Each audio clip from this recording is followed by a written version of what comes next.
Hello everyone and welcome. You're watching Eagle News America. I am Myla Simbulan coming to you from Swarthmore, Pennsylvania. Tonight we will hear from several of our correspondents across the U.S. Jennifer Pulintan in New York, New York.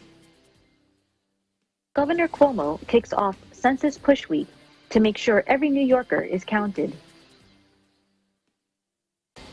Carlo Valdez in Union Township, New Jersey reports about New Jersey adding $15 million in CARES Act funding to small businesses. I'm Lynn Ramos, Washington, D.C. D.C. releases list of high-risk states and President Trump remains optimistic on the vaccine. EJ Gonzalez in Alexandria, Virginia.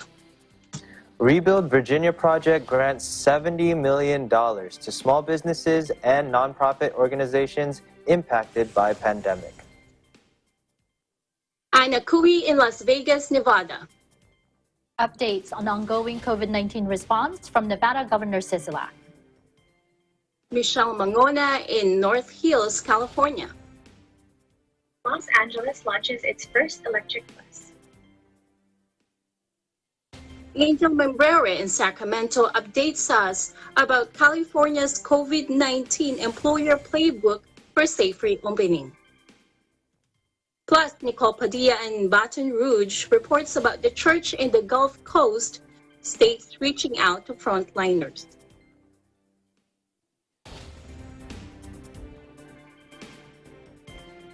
But first, an overview of how the world looks now. According to the Coronavirus Resource Center of Johns Hopkins University and Medicine, as of 6 p.m. Eastern Standard Time, Tuesday, July 28, 2020, the number of cases of COVID-19 reported worldwide is now more than 16,500,000. This includes more than 4,300,000 in the U.S. Sadly, this virus has claimed more than 655,000 lives worldwide. This number includes more than 148,000 deaths in the U.S. Our coverage begins now. Governor Andrew Cuomo kicks up Census Push Week to make sure every New Yorker is counted. In Nyack, Jennifer Pulintan reports. Hi, Myla. Governor Andrew Cuomo today kicked off the state's Census Push Week, urging New Yorkers to fill out the 2020 U.S. Census before the October 31st, 2020 deadline, and to make sure every New Yorker is counted in the upcoming census. The Office for New Americans will host a Census Hotline phone bank event on August 5th and 6th to provide information and answer questions about the census. State agencies will continue a coordinated effort on social media to amplify the need for participation. The governor also announced the state is working with ABNY to promote Friends and Family Day on Thursday, July 30th, and Take 10 Minutes at 10 on August 10th to help generate participation in the census. As part of Friends and Family Day, the state will use social media to call on New Yorkers to text or call 10 people to complete the census. Encourages businesses, unions, and organizations to have their employees complete the census on August 10th. The census can be filled out by mail, over the phone, or online. In New York City, Mayor Bill de Blasio signed an executive order to support minority and women-owned businesses. The order includes directives focused on expanding a pool of contracts, creating more opportunities for them to win procurements, and establishes a chief diversity officer in all city agencies. Mayor Bill de Blasio said, "Our city works best when everyone, regardless of race, gender, or ethnicity, has the resources they need to participate in our economy. With these programs, we're bringing business opportunities directly to diverse and talented New Yorkers who provide our city with a variety of goods and services." For the numbers, New York conducted 57,000 tests for COVID-19 yesterday. The infection rate was 0.93%. 9 New Yorkers passed away yesterday. The intubation rate was only 81, the lowest number it's been since March 15th. In Nyack, New York, Jennifer Pulintan, Eagle News. We live in interesting times. Back to you, Myla. Hi, Jennifer. How's the weather in New York? Oh, It's super hot now. We're just at the end of a heat wave. We were close to 90, actually close to 100 the past couple days. So it's about to break. Thank goodness. Yeah, same here in Pennsylvania. So you're talking about the census. How about you? Have you completed the census yourself? Mila, you caught me. I'm a bit of a procrastinator. So thank goodness there's a push on August 10th because I definitely will be joining that because I have not done the census yet, unfortunately. Well, thank you so much, Jennifer. Thank you, Mila. When we come back, more updates from our correspondents across the U.S. Meanwhile, here are some greetings to the Church of Christ as it celebrates its 106th anniversary. We have messages from Philippine Ambassador to the United States, Jose Manuel Romualdez, Consul General Claro S. Cristobal of the Philippine Consulate in New York, and Consul General Adelio Angelito S. Cristobal of the Philippine Consulate General in Los Angeles. Take a look. Greetings from Washington, D.C. It is my honor to join you tonight and convey the Philippine Embassy's warmest greetings on the occasion of the 106th anniversary of Iglesia Ni Cristo. We appreciate the humanitarian work and social, civic contributions of Iglesia Ni Cristo, most especially during this challenging time of the COVID-19 pandemic that has greatly affected Filipinos in the Philippines, the United States, and all over the world.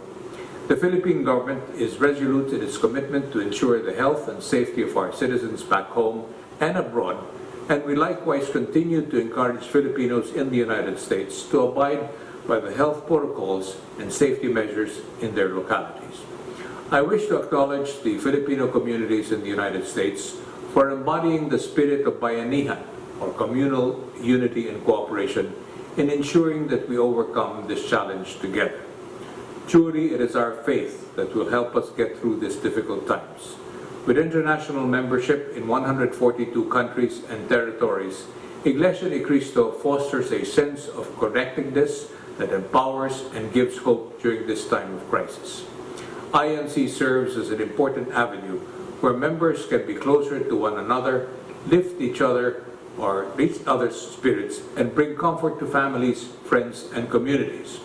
We join INC in praying for our countries and our peoples, and we express the hope that we will continue to support one another towards the road to recovery and in building a better and safer world. Maraming salamat at mabuhay po kayong lahat. Maligayang araw po sa inyong lahat. Ako si Claro Cristobal, ang Konsul General ng Pilipinas dito sa New York. Sa ngalan po ng ating mga kababayan dito sa New York, ay ipinaabot namin ang aming taus-pusong pagbati sa Iglesia ni Cristo at sa kay Executive Minister Eduardo Manalo sa ika-106 na anibersaryo ng pagkatatag ng Iglesia. Kalakip po ang aming pasasalamat sa patuloy na pakikisama at pagtulong ng Iglesia sa gawain ng ating konsulado para sa kapakanan ng ating mga kababayan. Salamat po. Sa ngalan po ng aking mga kasamahan dito sa Konsulado ng lahat ng Pilipinas sa Los Angeles, binabati ko po ang ating mga kababayan sa Southern California, Southern Nevada at Arizona na kasapi po ng Iglesia ni Cristo ng isang masayang ika-106 na anibersaryo ngayong araw na ito. Naway mag-ingat po tayong lahat sa panahon ng pandemya at ating patuloy pong ipagdasal ang pamumuno po ng ating kagalang-galang na si Eduardo Manalo. Maraming salamat po at mabuhay kayong lahat.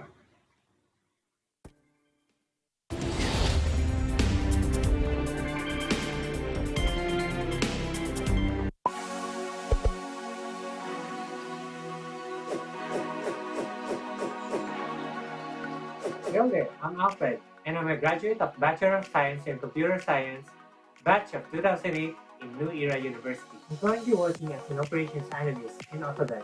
Hi, I'm Earl Escanio, and I graduated with Bachelor of Science major in Computer Science in 2010.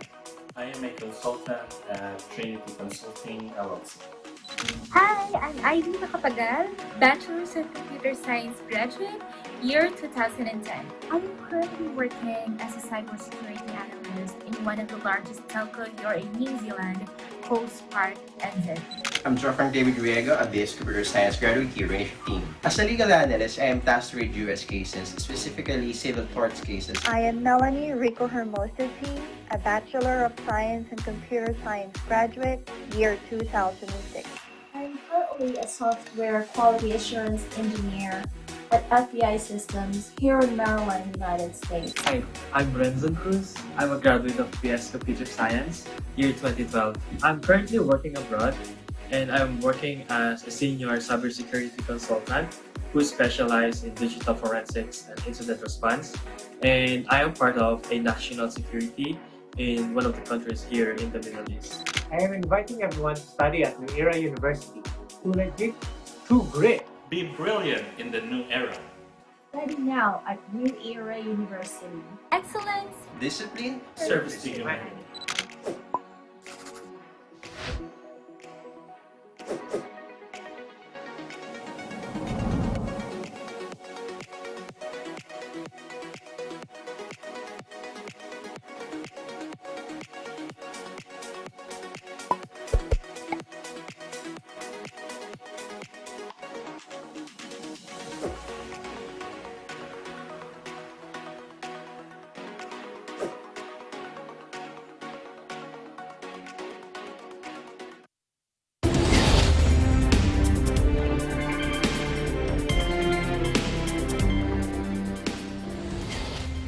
Welcome back. This is Eagle News America. I'm Myla Simbulan in Swarthmore. DC releases its list of high-risk states, and President Trump remains optimistic on a vaccine for COVID-19. Emily Ramos in Washington, D.C. has a report. Thank you, Myla. Looking to travel to Washington, D.C. to visit the monuments or the White House? Before you do, please note that the Washington, D.C. Mayor's Office released a list of high-risk states. Mayor Muriel Bowser issued Mayor's Order 2020-081, which gives certain requirements for all people traveling into Washington, D.C. from these high-risk states. What are the criteria to be a high-risk state? According to the press release, it's when states with a 7-day moving average of daily new COVID-19 cases is 10 or more per 100,000 persons. Anyone coming from a high-risk state is required to self-quarantine for 14 days from their arrival in the district. So, before you pack your bags to visit the Washington Monument or the Lincoln Memorial, visit coronavirus.dc.gov to check if yours is considered a high-risk state. The latest COVID-19 statistics released by the Mayor's Office in Washington, D.C. is that as of July 27, 2020, there have been 87 new positive cases, bringing the total to 11,945. Sadly, the district reported one additional COVID-19 related death. In total, 583 district residents have lost their lives due to COVID-19. As Washington, D.C. and the entire nation continue to fight COVID-19, U.S. President Donald J. Trump vowed to defeat the coronavirus by, quote, unleashing American scientific genius as he toured a COVID-19 vaccine facility in the swing state of North Carolina on Monday. Let's take a look. This morning, the Moderna vaccine has officially entered phase 3 already, and that's phase 3 clinical trials, the final stage before approval. This morning, the Moderna vaccine has officially entered phase 3 already, and that's phase 3 clinical trials, the final stage before. Well, I heard very positive things, but by the end of the year, 4.2 million confirmed COVID-19 cases and nearly 150,000 deaths in the United States, the president is hopeful that a vaccine will be available by the end of the year. Well, I heard very positive things, but by the end of the year, we think we're in very good shape to be doing that. By the end of this year, we're going to be, in terms of the vaccine, I think in terms, well, as several vaccine candidates are in the late stages of their trials, we're all hoping for a viable and safe vaccine sooner rather than later. In Washington, D.C., I'm Lynn Ramos. Eagle News, we live in interesting times. Back to you, Myla. Hi, I'm Lynn. How are you? Oh, we're doing good here. How are you there? I'm good here in Pennsylvania. It's kind of humid right now, but we're good. We're good. So there are other states who also have issued quarantine orders for out-of-state travelers. Do you know of any exceptions to the orders issued for Washington, D.C.? Yes, Myla. According to the mayor's office, travel to and from Maryland and Virginia is exempt from the order. That's a good thing because many people travel to and from Washington from these two states. It would be impossible if they had to quarantine for 14 days. The order mentions the quarantine for those who are traveling to DC for non-essential activities. As to what constitutes essential travel, well, I again refer you to the mayor's website.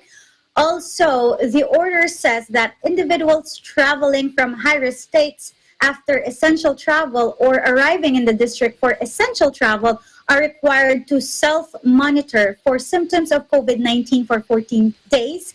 And if they show signs or experience symptoms of COVID-19, they are to self-quarantine and seek medical advice or testing. Myla. Thanks, Emmeline. Thank you. Safe.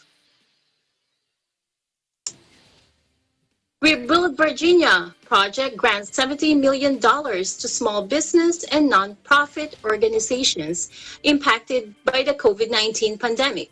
EJ Gonzalez in Alexandria, Virginia has the story. Thanks, Myla. Small businesses were definitely one of the groups that has been struck hard by the economic disruption caused by COVID-19. Even at the start of this pandemic, support small businesses was one of the trending hashtags going around social media. Governor Ralph Northam has announced a new relief program for Virginia, but before we get into this main story, here's a quick glance at the COVID-19 impact in Virginia. According to the Virginia Department of Health, 4 out of the 5 health districts in the state are remaining stable or declining in positive cases. However, there has been an abundance of positive cases arising in the Eastern District or Hampton Roads area. With percent positivity rates continuously climbing in that region, the governor has mandated restrictions with focuses on bars and restaurants. Let's take a look. This is about stopping the spread of COVID-19 in Hampton Roads. It happens when too many people gather together, when too many people are non-compliant, and as I've said before, when too many people are selfish. And we all know that alcohol changes your judgment. You just don't care as much about social distancing after you've had a couple of drinks. That's when the virus gets spread, and that's why we are taking this action. Now for our main story. Virginia Governor Ralph Northam announced a new economic relief program for small businesses and nonprofit organizations through the project called Rebuild Virginia. Grants of up to $10,000 will be awarded to approximately 7,000 applicants to cover eligible expenses, totaling the amount of funding to $70 million. The Department of Small Business and Supplier Diversity, or SBSD, will be the ones administering the grants for eligible organizations. These organizations include restaurants, brick and mortar retail, exercise and fitness facilities, personal care and personal grooming services, entertainment and public amusement establishments, and campgrounds. Eligible businesses or nonprofits must meet the following criteria. Principal place of business is in Virginia, 25 or fewer employees, gross revenue of less than $1.5 million in the last fiscal year, operating prior to March 12, 2020, currently in good standing with the Virginia State Corporation Commission, and the applicant must engage in legal activity. Governor Northam said, quote, "Small businesses and nonprofits are the backbone of Virginia economy, and they have been devastated by this ongoing health crisis. Rebuild Virginia will help address the vast challenges that small businesses and nonprofits across our Commonwealth are facing. Before the opening of applications on August 10, 2020, the SBSD will hold several webinars to review eligibility requirements and documentation needed to apply. Registration and more information can be found on governor.virginia.gov/rebuildvirginia. In Alexandria, Virginia, EJ Gonzalez, Eagle News. We live in interesting times. Back to you, Myla. Thanks, EJ. It is good that we have projects like Rebuild Virginia to help small businesses.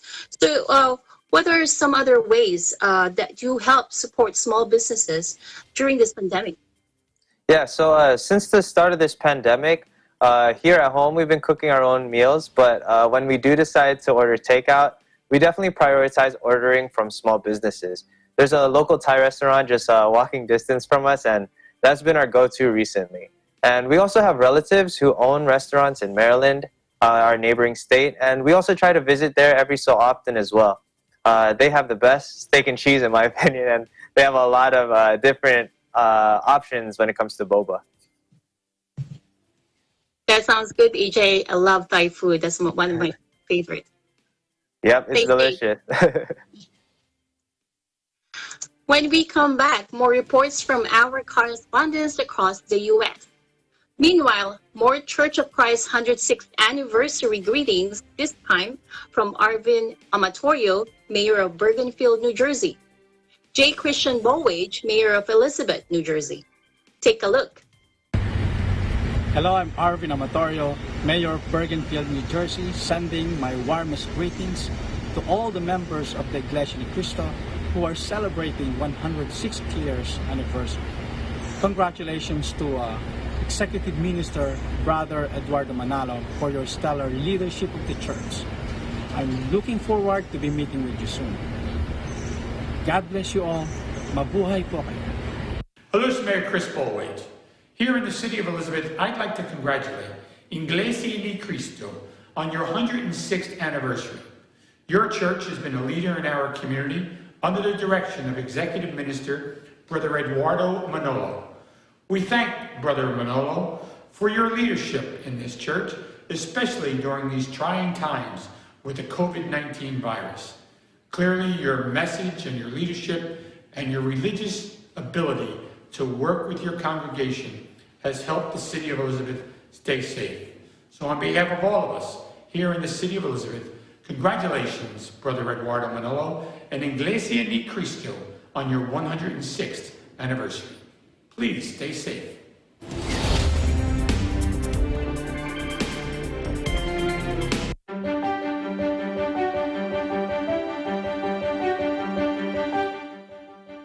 Binabati ko po ang lahat ng mga kapatid sa Iglesia Ni Cristo sa buong daigdig. Sana po ay manatili tayong lahat sa maalab na paglilingkod at sa puspusang pagganap sa mga gawain ng Iglesia at lalong-lalo na po ang pagpapasakop sa kanyang pamamahala ang ating minamahal na kapatid na Eduardo V. Manalo. Mahal naming ka Eduardo at sa buong Iglesia Ni Cristo, isang mainit at taos-pusong pagbati sa anibersaryo ng kapatiran.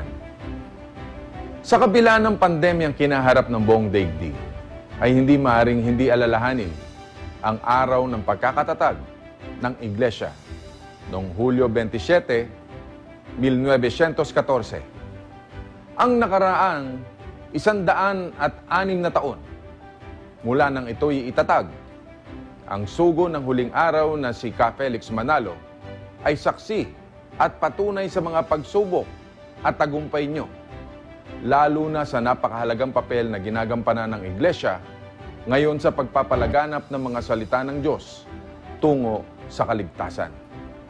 Ang tagumpay ng Iglesia Ni Cristo mula sa ating bansa hanggang sa ibayong dagat ay isang kahayagan na palaging nakapatnubay ang ating Panginoong Diyos.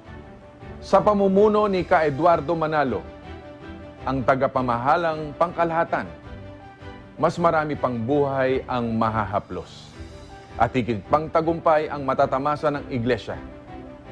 Ako mismo ay nag-uumapaw ang pasasalamat sa Ka Eduardo dahil sa kanyang pagmamahal at pagdamay lalo na sa pinakamababang punto ng aking buhay. Kaya 10 ng aking pamilya ay buong puso ang aming pasasalamat sa Ka-Eduardo. Muli kaming bumabati ng maligayang anibersaryo sa buong Iglesia ni Cristo. Maraming salamat po sa inyong lahat.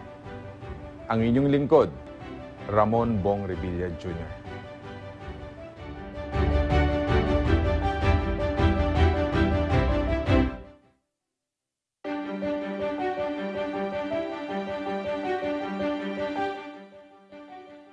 With great joy, I joined in the brethren of goodwill in congratulating the leaders and members of Iglesia ni Cristo, led by Executive Minister Eduardo V. Manalo, as they celebrate 106 years in exemplary service to the worthy cause of the Lord.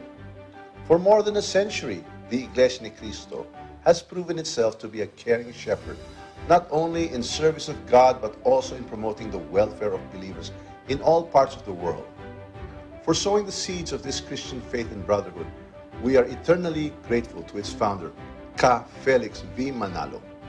Now under the able leadership of Ka Eduardo Manalo, the Iglesia ni Cristo has been relentless in continuing its mission of spreading the gospel, regardless of race, and of bringing back compassion into our lives. As you mark another milestone in Christian servitude, I take this opportunity to pray for wisdom and knowledge to be bestowed to each and every member of Iglesia ni Cristo in the years to come.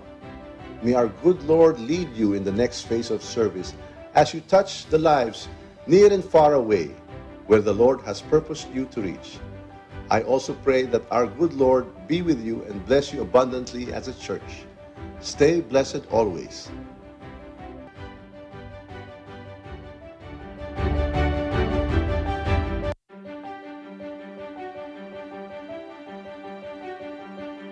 I would like to greet Iglesia ni Cristo, all its members, and especially Executive Minister Eduardo Manalo, a happy 106th anniversary. Malagayang bati po sa inyo mula dito sa Philippine Embassy, Moscow. Sana po ay tuloy-tuloy ang pag-usad ng inyong simbahan, lalo na dito sa Russia. Maraming salamat po.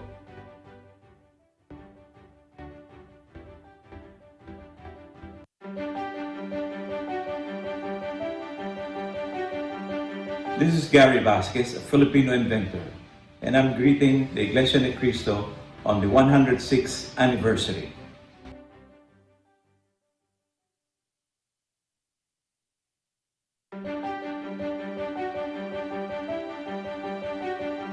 Magandang araw po mga kapatid sa Iglesia ni Cristo.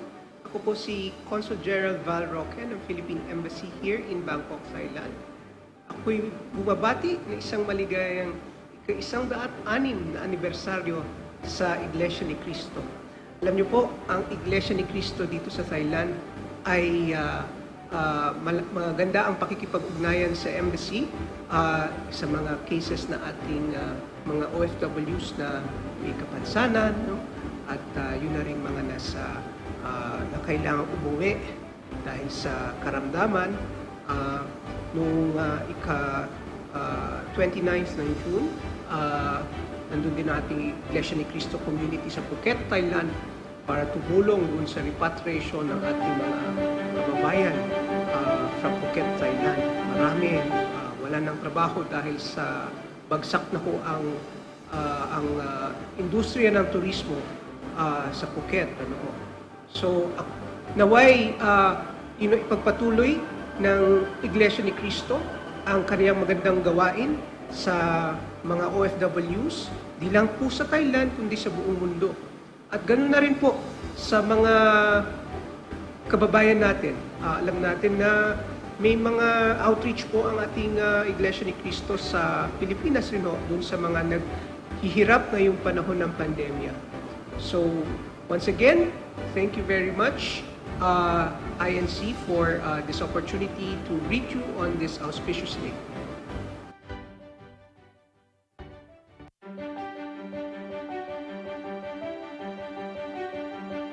Kia ora, this is Ginny Anderson. I'm the Labour List MP based in Hutt South, which is in the Wellington region of New Zealand.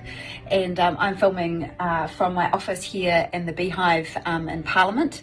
And it's pretty late at night right now. It's been a long day. But I wanted to take a moment to wish you, on behalf of the New Zealand Government, my warmest wishes for your 106th anniversary of your founding day for the Church of Christ. So I hope you and all of your members and everybody have a wonderful celebration on this very special day. Tēnā koutou, tēnā koutou, tēnā tātou katoa. Kia ora.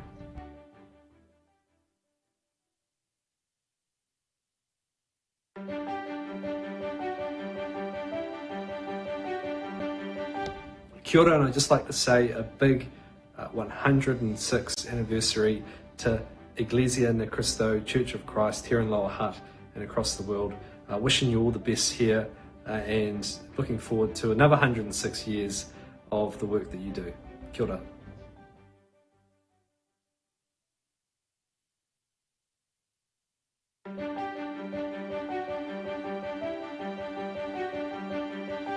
Greetings, my name is Jim Deere, the Mayor Pro Tem of the City of Carson, California.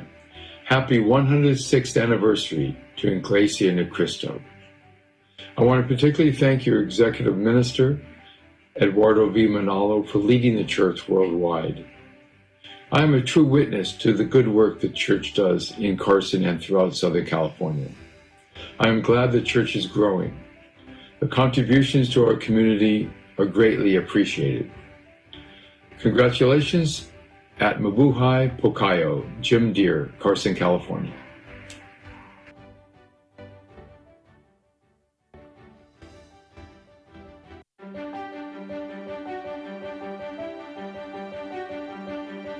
Greetings and Sawasdee Krap. My name is Natapanu Nopokun. I'm the Deputy Director General of the Information Department and Deputy Spokesperson of the Ministry of Foreign Affairs of Thailand. I'd like to greet and wish all the members of the Church of Christ a very happy 106th anniversary of the Church of Christ. May you continue to have many beneficial activities for your members, for your local communities that you are in, and for the world at large. So more power. Thank you very much. Salamat po.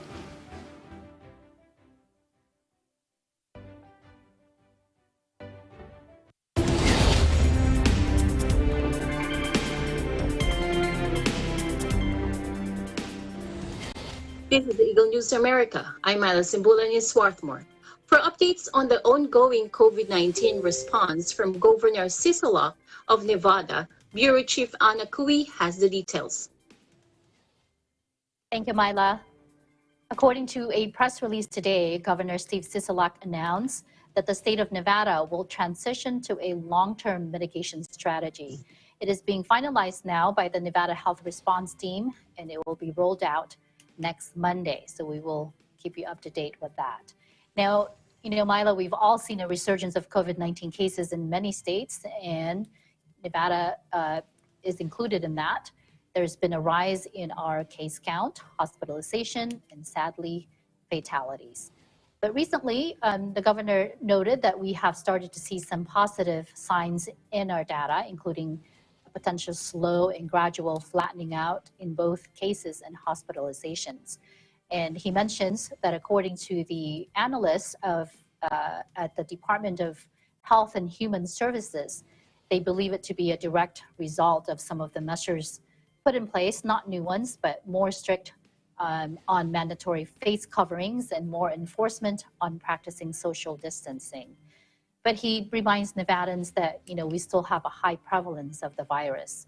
Now, 2 weeks ago, we actually reported that the governor, along with his team of experts, established the elevated risk transmission criteria for counties, specifically for counties.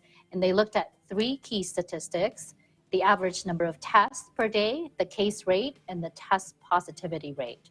At that time when we reported, there were 8 counties who failed that criteria.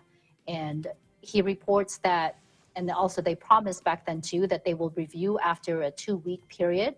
And they did the review. The list is now down to 4 counties, so that's good news. Unfortunately for Las Vegas, Clark County is still included in that list, so we will continue to follow restrictions here for another week in Clark County, Las Vegas. So the governor talks about how over the last 2 weeks, looking at the data, when they reviewed the data using the criteria, there were a lot of movements in the numbers, especially in the smaller counties, and it fluctuated almost on a daily basis. So now they know that we need more consistency, hence the long-term mitigation strategy. So with this plan, he mentions 2 important goals. Number 1, there will be no surprises. He and his team of experts will announce the trends regularly, good or bad. Number 2, they hope to have everyone invested in this fight together. Those who want to keep, he mentions that those who want to keep our restaurants, gyms, and other activities open can do their part to make that happen. Those that don't will be responsible for further restrictions.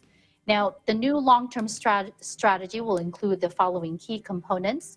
Again, the updated criteria, they're continuing to work with that. With the Department of Health and Human Services, they want to develop an improved, more in-depth, data-driven criteria so they can better identify, what the virus is doing, where is it going, where's the spread throughout the state. And then predictability, which goes along with goal number 1. We've heard from people how unnerving it's been, through the shutdown, and then we reopened, and then we had to shut down again. And of course, increased enforcement, ensuring that businesses and communities, everyone is doing our part, because that's the key, following the mitigation efforts. Those are the key. It always has been, it hasn't changed. That's the one that's going to help reduce the spread. And I wanted to quote him in his exact words, according to the press release. And this is exactly what he says. To put it bluntly, the time for education is over. Businesses, Nevadans, and visitors should all be familiar with the expectations of reduced indoor capacity, required face coverings, and social distancing. We are close to 5 months in, no more excuses. If people aren't following the rules that keeps us safe, then there needs to be consequences. Those were his exact words. He also mentions no more faces. In an effort to create more predictability as a state, he wants to move away from faces. He said, like he mentioned, they've learned a lot about the virus in the last 5 months, specific to Nevada. So, in the beginning, faces made sense at the time. But now, we have to be flexible and responsive to what they're seeing. So this new approach will set Nevada up for the long term. And I want to quote him saying, this is our new normal. Now, before I let you go, Myla, here are the updates on our COVID statistics. In the state of Nevada, our total cases are over 44,900, and our total number of deaths is at 759. In Las Vegas and Aqui, Eagle News, we live in interesting times. Back to you, Myla. Thanks, Anna. It's interesting that you mentioned that your approach should also be data-driven, right? So do you have a tool or a website or that has the dashboard, there's the number of counts per county, so that people would know the rates, the positive rates, the death rates, and things like that?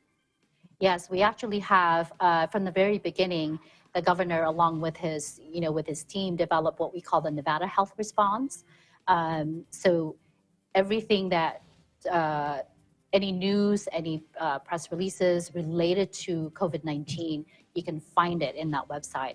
And in that website, there is the dashboard, the overall count for the state, broken down, including hospitalizations, and then it has the broken down statistics per county. How about your thoughts on the new approach of the governor? What are your thoughts? Well, I like it, and it makes sense. I think it will identify, specific areas where the hotspots are, and in doing that, it will help adjust, the mitigation efforts in those specific areas. I think it's fair because some people are complaining, especially businesses, with the blanket shutting down when there are businesses who have been following the rules all this time. So I think it's going to be more fair. So I agree with it. We'll see what happens. My bad. Thanks, Anna. Stay safe. Thank you. You too. Los Angeles launches its first electric bus. In North Hills, Eagle News correspondent Michelle Mangona has the details. Thank you, Myla.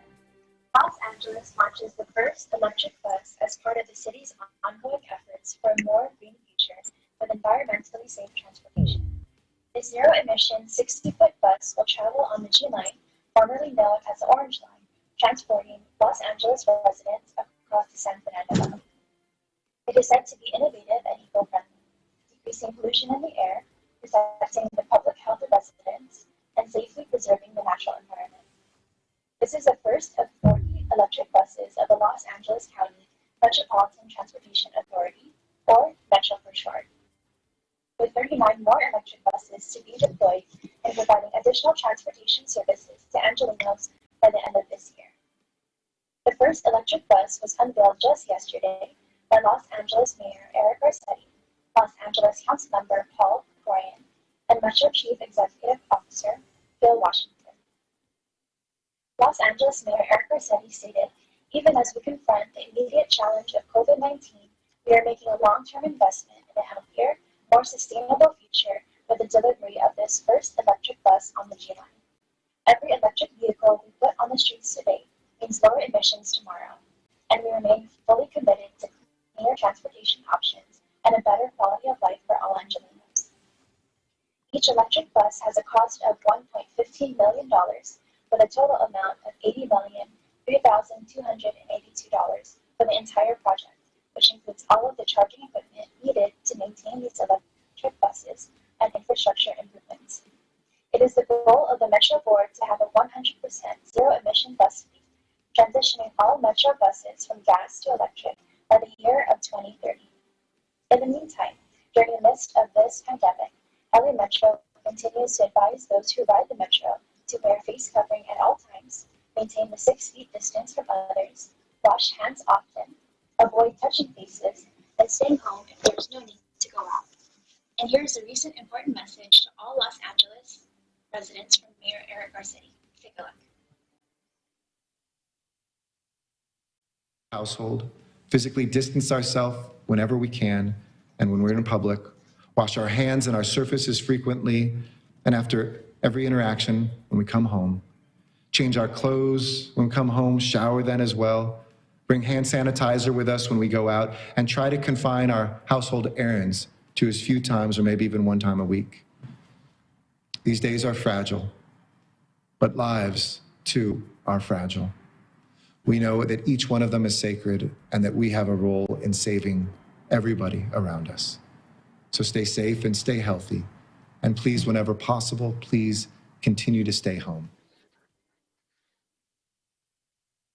In Los Angeles County, the number of newly reported cases is 2,708 and 51 new deaths. The total number of confirmed cases in the county is 178,642, with 4,426 deaths and 2,051 current hospitalizations, as announced today by the Los Angeles Public Health Department. Meanwhile, the state of California has a total of 466,550 confirmed COVID cases and 8,518 deaths, as reported by the California Department of Public Health. In North Hills, California, Michelle Mangona, Eagle News, we live in interesting times. Back to you, Marla. Thanks, Michelle. That's really amazing, all these electric buses. So is there any other amenities to enjoy? Well, Mala, LA Metro tweeted pictures and a short promo video showing that USB charging and free Wi-Fi will be available to riders. So passengers better not be too carried away online or they might miss their stop. It's really amazing. Thanks, Michelle. California launches its COVID-19 employer playbook for safe reopening. In Sacramento, Bureau Chief Angel Membrera with the update. Thank you. The Office of the Governor of California has released an employer safety handbook this past week to provide guidance for safe reopening. Here's a message from Governor Newsom on that handbook. We're putting out these new handbooks today that just simplify the guidance, make it easier for our employers to get that information, be able to share that information. We're also looking at best practices, sharing those best practices and the like. I want to thank my Jobs and Economic Recovery Task Force. They've been so instrumental for months helping us work, because it's truly a representative group of business leaders on helping us with the guidance. But they also made a point, which I agreed with, and now we're socializing with you, that we can do more to simplify that handbook, that guidance, and offer more guidance around best practices. And so we are advancing a much more proactive education effort to help businesses comply. It's not about being punitive. It's about educating for compliance, and that includes testing information that we announced a few weeks ago. Dr. Galley announced some new testing criteria in the state. We're moving forward with advancing those, but one of the most critical is the fact that health plans now have responsibility to pick up costs associated with testing. The handbook is in compliance with both state and local public health guidelines, and key information includes guidance for clean work environments, best practices for an outbreak, and testing information for employees. The purpose of sharing the Employer Safety Handbook is to help employers keep their business open while doing their part in slowing the spread of COVID-19. Included in the handbook is the minimum criteria for an employee to return to work after testing positive for COVID-19. This criteria does vary depending on if the employee was symptomatic or asymptomatic. An employer's cleaning guide is also outlined, which complies with CDC recommendations. But another big topic of this handbook is titled Regulations and Guidelines for Reporting and Providing Sick Leave. And this is expanded protection for workers, which entails COVID-19 sick leave, workers' compensation, and unemployment benefits. And toward the end of the playbook are recommendations on how to protect oneself on the way to work, at work, and at home. Here's a statement from Governor Newsom's press conference. We could be 90% pure in terms of our efforts and intention, 100% in terms of our intention, but our efforts sometimes run 90%, which is impressive. But when it comes to this virus, it takes advantage of those moments. This virus takes advantage when we turn the other way, or we just think, okay, I'm just going to make a quick exception here. That's when this virus is its most potent. So I just encourage people to physically distance, wear their masks. You do both, and you stay out of large crowds. You are very likely to significantly reduce the spread of this virus, including your own capacity to get it. As always, can't forget washing hands, sanitation, which is foundational and fundamental as well to moving our efforts forward. In Sacramento, California, Angel Membrera, Eagle News, we live in interesting times. Thanks, Angel. New Jersey adding $15 million in CARES Act funding to small businesses. In Union Township, Bureau Chief Carlo Valdez reports. Thanks, Myla. On Tuesday, Governor Murphy announced that he is making $15 million in federal funding available to small businesses struggling due to the coronavirus outbreak. The funds come from the Federal Coronavirus Aid, Relief and Economic Security Act, or CARES Act, and this will come as an addition to the $100 million the New Jersey Economic Development Authority is currently administering.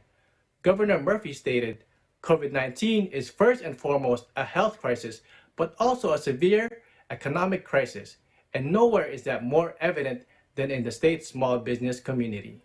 Throughout the crisis, small business owners have worked incredibly hard to adapt and protect public health while supporting their employees and families. We are committed to ensuring New Jersey's small business community weathers the storm and emerges stronger. More than 10,600 businesses have been approved for grants totaling more than $44 million. Currently, the program is oversubscribed and is not accepting applications. But the CARES Act funding announced today will help those who have already applied and still waiting to receive funds. And as for COVID-19 stats and numbers, New Jersey has received 565 new positive COVID-19 test results, pushing the total to 180,295. Sadly, New Jersey is reporting another 24 COVID-19 deaths, bringing the total to 13,905 lives lost. In Union Township, New Jersey, Carlo Valdez, Eagle News, will live in interesting times. Back to you, Myla. Thanks, Carlo. Coming up, a story about frontliner appreciation in the Gulf Coast states.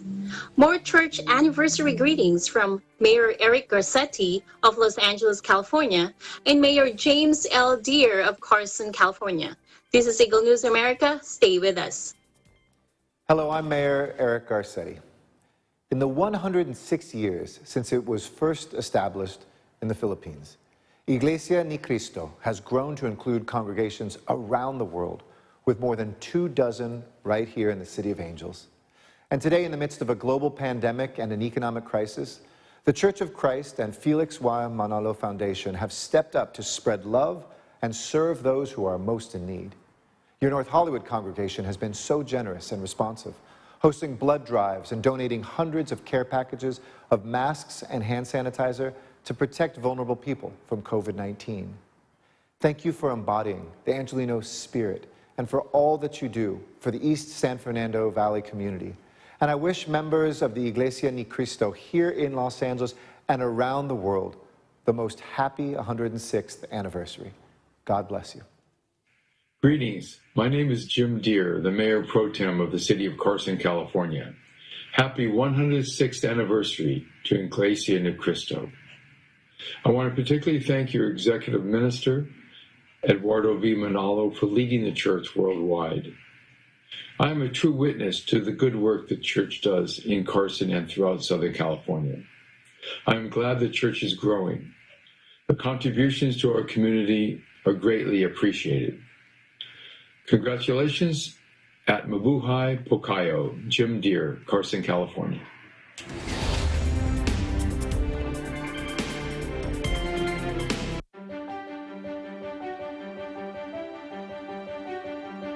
Isang mapagpala at magandang araw po sa lahat ng mga kapatid sa Iglesia. Sa ngalan ng mga bumubuo ng Quezon City Police District, nagpapasalamat po ako ng marami sa ating Panginoong Diyos sa tulong at patnubay niya sa kabuuan ng Iglesia na ating minamahal. Ipinaabot ko po sampo ng aking pamilya ang aking taos-pusong pagbati sa ating tagapamahalang pagkalahatan, ang kapatid na Eduardo V. Manalo, at sa lahat ng mga kapatid ng happy 106th anniversary po. Habang ang bansa natin at maging ang maraming bahagi ng mundo ay nagdurusa mula sa pandaigdigang pandemyang pangkalusugan na dulot ng COVID-19, ang anibersaryo ng Iglesia ni Cristo ay tunay na pagkakataon upang kumapit tayo sa ating pananampalataya. Maligayang-maligaya po ang aking pakiramdam sapagkat kahit sa kabila po ng mga nangyayaring kahirapan, karahasan at maluhang karamdaman, ay hindi pinababayaan ng Diyos ang kabuuan ng Kanyang bayan. Lalo po itong nagtatagumpay at lalong dumadami ang bilang ng mga kapatid. Kahit ngayon, sa panahon ng kahirapan, patuloy din ang Iglesia sa pagtulong sa mga nangangailangan. Ako po at ang aking sambahayan ay patuloy na makikiisa at magpapasakop sa pamamahala na inilagay ng Diyos sa Iglesia. At ipinangangako ko rin po na mamahalin ko ang karapatang tinanggap ko at ng aking sambahayan nang galing sa Diyos. Nawa, ang kapatiran ng Iglesia ni Cristo ay patuloy na lumago sa pananampalataya at sa pagpapalaganap ng mensahe na walang hanggang pag-ibig at awa ng Diyos. Dalangin po namin ang habang buhay na paglilingkod ng Iglesia ni Cristo at sa lahat ng mga kapatid. Noong si kapatid na Police Brigadier General Ronnie Escudillo, District Director ng Quezon City Police District, muling bumabati po ng happy 106th anniversary po sa lahat ng mga kapatid sa Iglesia sa buong mundo. Maraming salamat.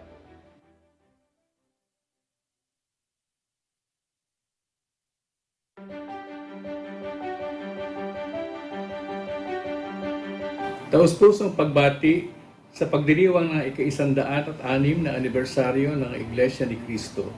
Idalangin natin ang mabilis na paglipas ng ating pinagdaraan ng pandemya at isapuso natin ang tunay na pagtutulungan upang tayo'y makapamuhay sa isang maayos at ligtas na kapaligiran. Naway magpatuloy ang ating pagtutulungan sa pagtuklas ng mga bagong karunungan at kaalaman sa ngalan ng makabuluhang agham at teknolohiya para sa pamayanan. Mabuhay! Isa rin ang inyong iglesia sa mga tumalima sa tagubilin na huwag munang magdaos ng mga malakihang gawaing pangrehiyon gaya ng regular na pagsamba. Naging ehemplo din kayo ng pagmamalasakit at pagtulong sa kapwa sa pamamahagi ninyo ng relief goods. Kinakatawan ko po ang pamahalaang panlalawigan ng Bataan sa pagpapaabot ng taos-pusong pasasalamat sa inyong iglesia.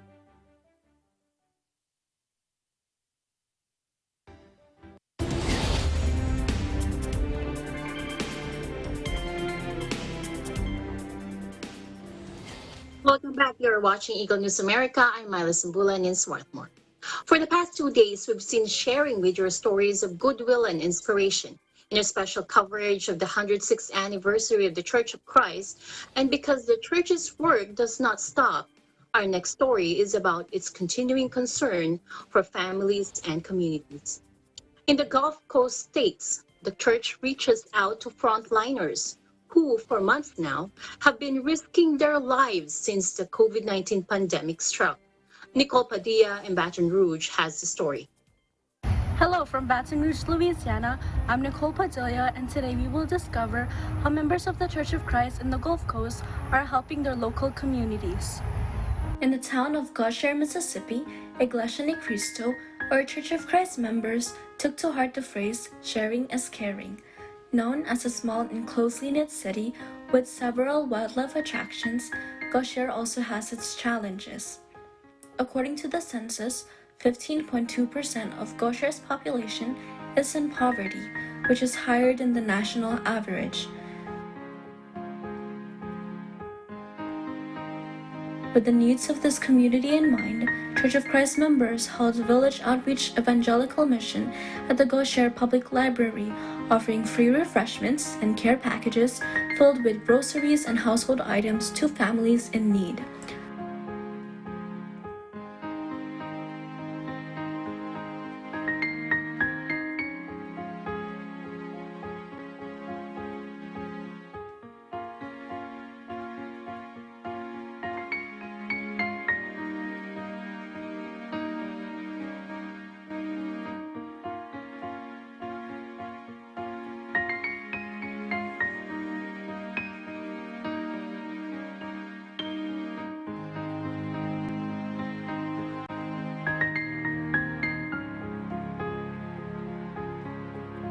Raquel Tate, a resident of Gosher for 32 years, said, In fact, you never know what anyone's going through, and you guys gave really good goodie bags with toothpaste, soap, some of the things that I needed for myself, so I really appreciate it.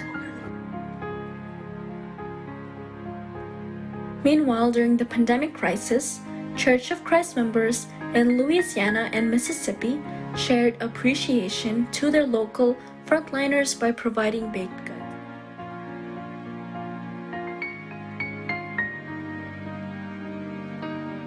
While also organizing a collection drive of multivitamins and vitamin C to donate to communities in need as a way to help strengthen immune systems and reduce the spread of infection. In Baton Rouge, Louisiana, Nicole Padilla for the Church of Christ 106th anniversary coverage. Thanks, Nicole. Let's continue to thank our frontline and essential workers with a round of applause. We appreciate you. That is today's Eagle News America. Thank you for joining us. I am Myla Simbulan. We live in interesting times.